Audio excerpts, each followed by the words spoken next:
आइंदा बजट पर IMF से मुज़ाकरात शुरू हो गए। इस राय के मुताबिक हुकूमत तनख्वाहदार तबके पर इनकम टैक्स का बोझ कम करने की कोशिश करेगी।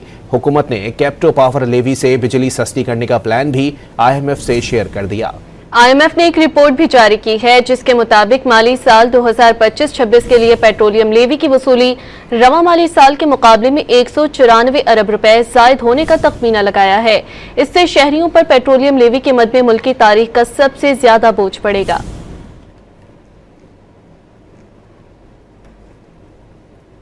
आइंदा बजट पर IMF से मुज़ाकरात शुरू हो गए। इस राय के मुताबिक हुकूमत तनख्वाहदार तबके पर इनकम टैक्स का बोझ कम करने की कोशिश करेगी।